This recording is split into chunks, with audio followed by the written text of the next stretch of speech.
5, 4, 3, 2, 1, 0.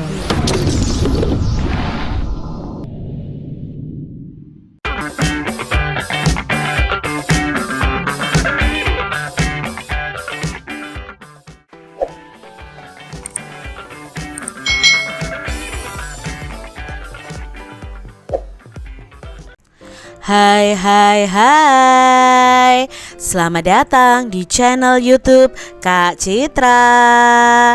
Apa kabar adik-adik semuanya? Kak Citra berharap kalian dalam kondisi yang baik, sehat dan siap semangat untuk belajar. Hari ini kita masih belajar di tema 7 tentang indahnya keragaman di negeriku. Subtema 2, indahnya keragaman budaya negeriku, pembelajaran yang kedua. Mari adik-adik kita belajar dengan penuh semangat ya.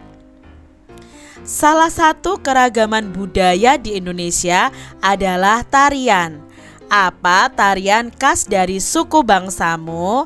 Adik-adik, di setiap daerah di Indonesia pasti memiliki tarian khas dari suku bangsanya. Nah adik-adik, contohnya misalnya ya, kalau di Jawa Tengah itu ada tari namanya tari gambyong ya, dan tari-tari yang lainnya. Pola lantai gerak tari. Saat penari memeragakan suatu tarian, penari kadang bergerak ke kiri, ke kanan, maju, mundur, atau bergerak membentuk lingkaran. Jika digambarkan, seolah-olah ada satu garis imajiner yang dilalui penari selama menyajikan satu tarian. Garis imajiner ini juga dapat kita gambarkan dengan melihat formasi para penari dalam memperagakan tarian. Para penari dapat membentuk formasi garis lurus, lengkung, segitiga, atau lingkaran. Bentuk formasi garis ini dapat berubah-ubah selama penari menampilkan sebuah tarian. Garis imajiner yang dilalui oleh penari saat melakukan gerakan tari itu disebut dengan pola lantai. Jadi adik-adik perlu kalian ketahui, saat penari itu melakukan pementasan, mereka itu tidak hanya menari di tempat, tetapi mereka akan bergerak entah maju, mundur, ke kanan atau ke kiri, atau melingkar ya. Nah, seakan-akan itu ada garis di panggung. Garis imajiner itu garis yang tidak nyata. Nah disitulah para penari akan bergerak ya, supaya gerakan tarinya itu tidak terlihat monoton atau membosankan. Nah garis imajiner yang dilalui oleh penari ini disebut dengan pola lantai. Pola lantai tadi ada garis lurus, ada yang lengkung, ada yang segitiga, ada yang membentuk lingkaran dan lain sebagainya.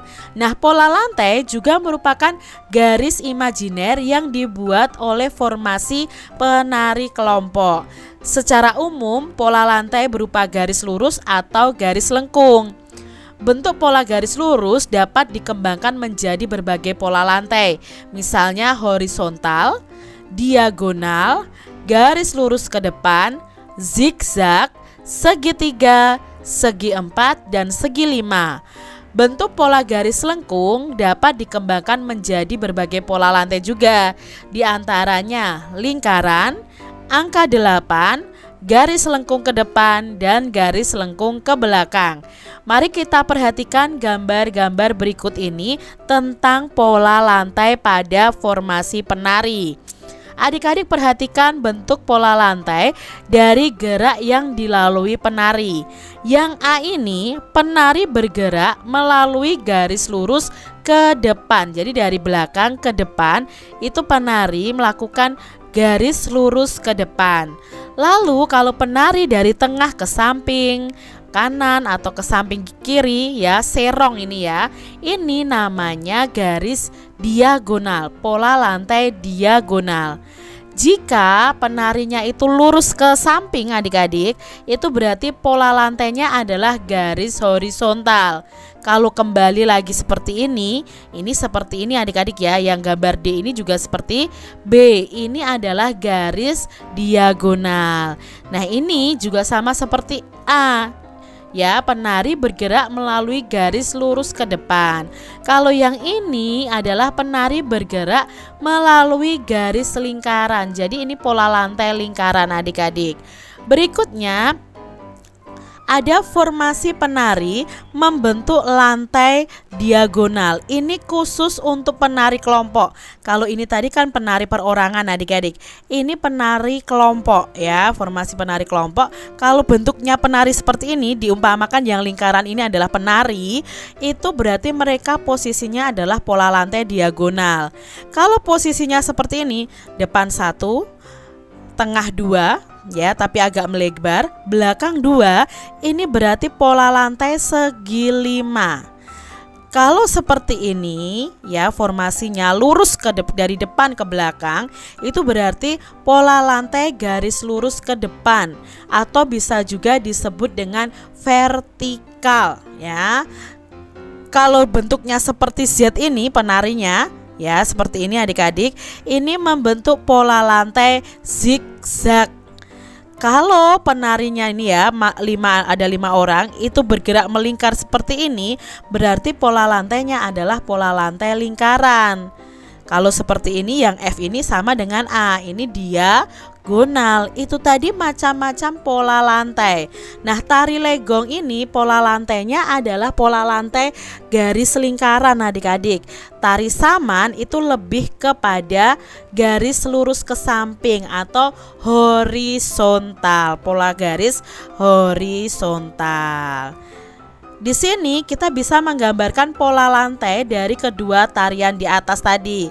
Kalau tari legong itu bentuknya melingkar karena ada 2 penari yang melingkar begini adik-adik. Gerakannya akan melingkar. Lalu tari saman ini, karena tari saman ini ditarikan dengan duduk adik-adik, mereka itu tidak berubah posisi.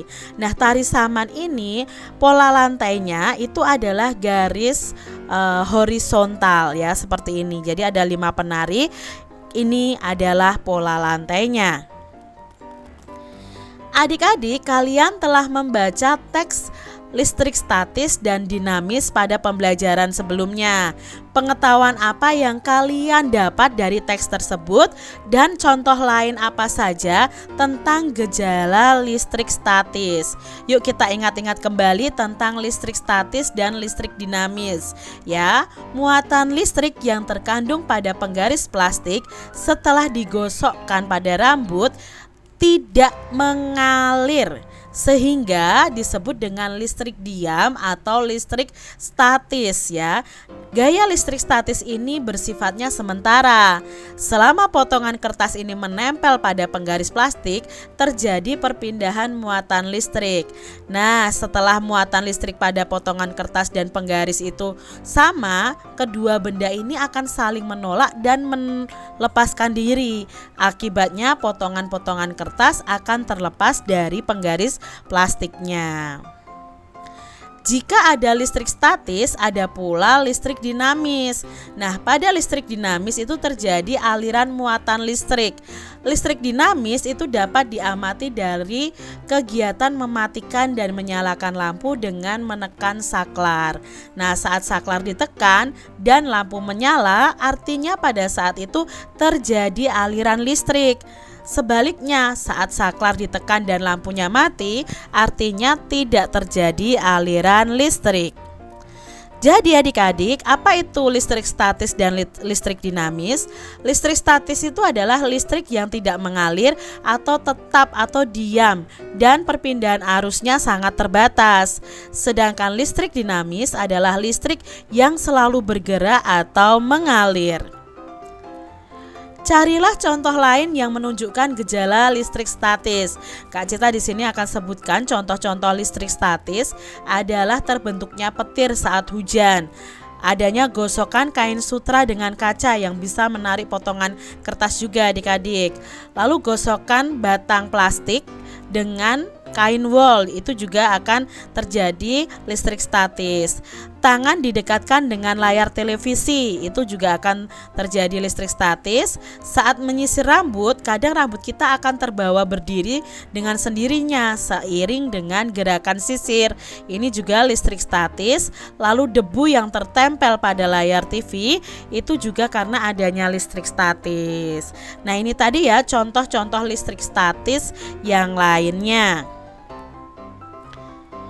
Adik-adik, perhatikan gambar beberapa alat elektronik berikut. Yang pertama ada lampu senter yang menyala, lalu ada kipas angin, ada setrika, ada lemari pendingin. Semuanya ini adalah barang-barang elektronik. Kalau baterai ya, lampu senter ini sumber energinya itu dari baterai ya. Bisa juga dicas ya, atau pakai baterai yang besar adik-adik. Kalau kipas angin dan setrika dan lemari pendingin, sumber energinya adalah dari energi listrik. Adik-adik, dari gambar tadi, apa yang menyebabkan lampu senter itu dapat menyala adik-adik? Ya, lampu senter dapat menyala itu karena berasal dari energi listrik yang dari baterainya adik-adik. Sehingga energi listrik dari baterai ini akan mengalir melewati bohlam di senter tersebut. Sehingga bohlam atau lampu pada senter itu akan menyala. Apa yang menyebabkan kipas angin dapat berputar? Kipas angin itu dapat berputar karena ada motor kipas angin di dalamnya. Motor itu mesin kipas angin ya adik-adik ya. Nah, energi listrik yang mengalir akan menggerakkan motor di dalam kipas angin sehingga menjadikan bilah-bilah kipas angin itu bisa berputar. Itu yang menyebabkan kipas angin bisa berputar. Apa yang menyebabkan setrika menjadi panas? Ya, tentunya ada energi listrik ya. Nah, energi listrik ini mengalir melewati elemen pemanas di dalam setrika dan akan membuat elemen itu semakin panas sehingga setrika itu rasanya akan panas adik-adik, dan kalian jangan memegangnya. Apa yang menyebabkan air dapat membeku di dalam lemari pendingin atau di dalam kulkas adik-adik? Yang menyebabkan air dapat membeku itu karena ada energi listrik yang mengalir melewati mesin pada lemari pendingin yang akan membuat bahan di dalam kulkas itu menjadi dingin, bahkan air akan bisa membeku. Nah, biasanya di dalam kulkas itu ada mesin dan ada freon. Nah, freon itulah yang menyebabkan lemari es itu menjadi dingin adik-adik. Itu tadi ya tentang barang-barang elektronik yang ada di sekitar kita. Jadi peralatan elektronik dapat bekerja karena ada aliran arus listrik. Arus listrik itu mengalir dari kutub positif menuju ke kutub negatif. Energi listrik dapat diubah menjadi energi lain. Saat arus listrik mengalir melewati bohlam, bohlam akan menyala. Maka energi listriknya itu diubah menjadi energi cahaya pada senter tadi adik-adik.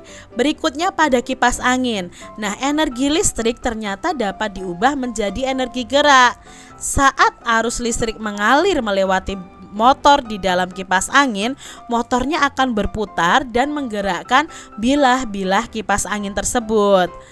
Saat arus listrik melewati elemen pemanas di dalam setrika, elemen akan menjadi panas. Nah, ini terjadi perubahan energi dari energi listrik menjadi energi panas adik-adik.